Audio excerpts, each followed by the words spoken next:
Di tengah konflik di beberapa negara dan meningkatnya ketegangan geopolitik di kawasan Laut Cina Selatan dan Taiwan, kini memicu kekhawatiran menjadi ketegangan secara global.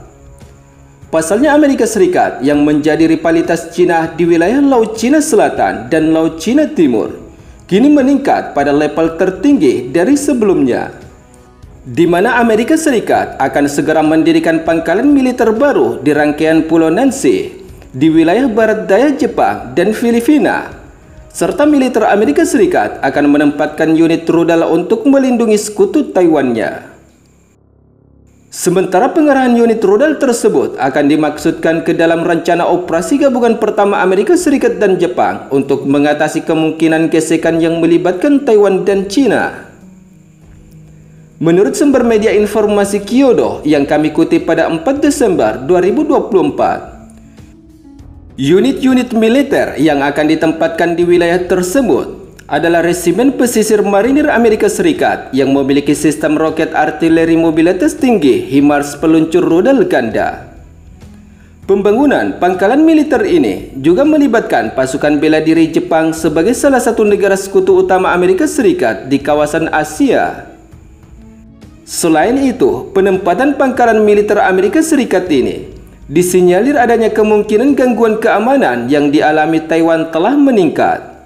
Maka dari itu, penting bagi Amerika Serikat untuk mendirikan pangkalan militer sementara di rangkaian pulau Jepang yang merupakan sekutu utamanya di Asia Timur.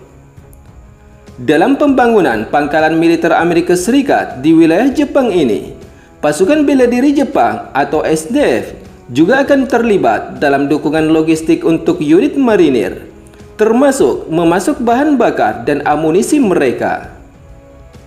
Seperti yang kita ketahui, Jepang dan Amerika Serikat telah memperkuat kerjasama pertahanan dan meningkatkan interoperabilitas SDF dan militer Amerika Serikat dalam menghadapi ancaman dari pengembangan militer Cina. Dalam hal ini, Amerika Serikat dan Jepang juga aktif mengamati pengembangan nuklir dan rudal Korea Utara di tengah meningkatnya hubungan militer Cina dan Korea Utara dengan Rusia. Sementara di sisi lain, selain di kawasan Laut Cina Timur, militer Amerika Serikat juga mulai memperlihatkan kehadiran dan dominasi Amerika Serikat di wilayah Laut Cina Selatan. Hal itu terlihat saat Angkatan Darat Amerika Serikat juga akan mengerahkan unit-unit penembakan jarak jauh dari Multi Domain Task Force atau MDTF di wilayah Filipina. Seperti yang kita ketahui, MDTF sendiri dirancang untuk beroperasi di lingkungan multi-domain, termasuk udara, darat, air, angkasa, dunia maya, dan informasi. Kehadiran militer Amerika Serikat di negara Filipina ini tentunya akan meningkatkan ketegangan di wilayah Laut Cina Selatan, di tengah meningkatnya ketegangan atau klaim tumpang tindih antara Cina dan Filipina di Kepulauan Paracel dan Spratly. Pasalnya pada bulan Februari 2023 lalu, Amerika Serikat dan Filipina sepakat untuk menambah jumlah pangkalan yang tersedia untuk menggunakan militer Amerika Serikat di wilayah Filipina dari 5 pangkalan menjadi 9 pangkalan militer. Pangkalan-pangkalan militer Amerika Serikat ini diharapkan akan digunakan jika terjadi keadaan darurat di wilayah Taiwan.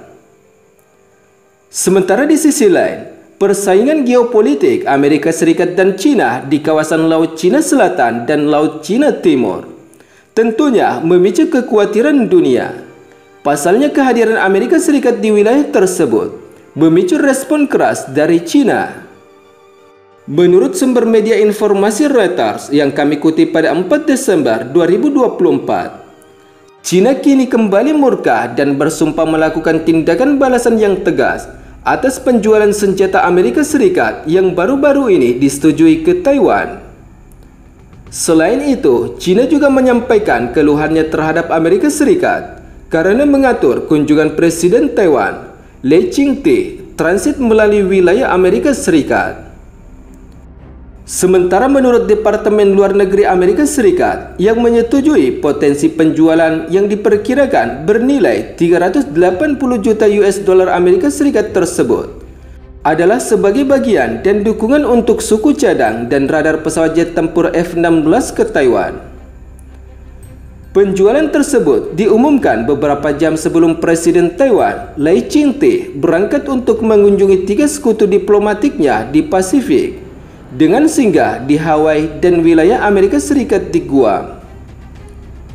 Sementara Kementerian Luar Negeri Taiwan yang menanggapi dukungan Amerika Serikat terhadap Taiwan menyatakan bahwa persetujuan penjualan senjata tersebut mengirimkan sinyal yang salah kepada pasukan kemerdekaan Taiwan dan merusak hubungan Amerika Serikat dan Tiongkok.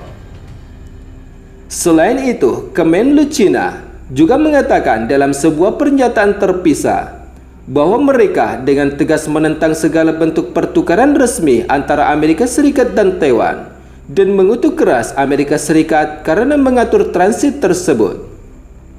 Seperti yang kita ketahui, China mengklaim Taiwan yang diperintah secara demokratis sebagai wilayahnya sendiri. Tidak hanya itu, China juga tidak menyukai Presiden Taiwan, Lai Ching-te, dan menyebut sebagai separatis.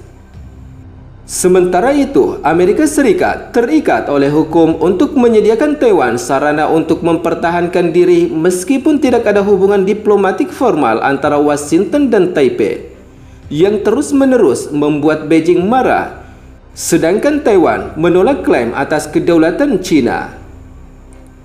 Sementara di sisi lain, pasca kunjungan Presiden Taiwan ke Amerika Serikat, China dengan keras menentang kerjasama tersebut. Hal ini disampaikan setelah Menteri Pertahanan China, yaitu Dang Jun, menolak bertemu dengan Menteri Pertahanan Amerika Serikat, Lloyd Austin, dalam pertemuan Menteri Pertahanan di Laos di awal bulan ini. Di sisi lain, menurut Wu Qian, juru bicara Kementerian Pertahanan China, ia mengatakan bahwa pertemuan membutuhkan suasana yang tepat.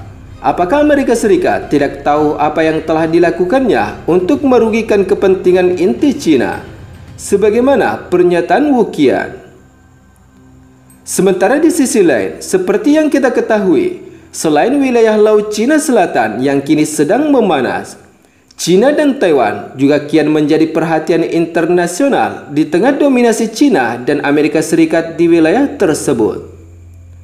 Bagaimana tidak, Taiwan yang semakin dekat dengan Amerika Serikat membuat China semakin marah dan hingga mengarah pada latihan penembakan langsung di Selat Taiwan yang terjadi pada Oktober 2024. Penembakan tersebut dianggap oleh China sebagai respon setelah kapal perang Amerika Serikat dan Kanada melewati wilayah perairan tersebut. Menurut Badan Keselamatan Maritim China yang bermarkas di kota Tenggara Pingtan, ia mengatakan bahwa penembakan senjata akan dilakukan di daerah terbatas yang dekat dengan pantai daratan China, sekitar 105 km dari wilayah Taiwan. Situasi yang memanas antara China dan Taiwan ini sebenarnya telah terjadi sejak beberapa dekade lalu, di mana China menganggap Taiwan sebagai provinsinya yang harus kembali tunduk ke daratan China. Sementara Taipei sendiri berpendapat sebaliknya, sehingga menimbulkan ketegangan antara kedua wilayah.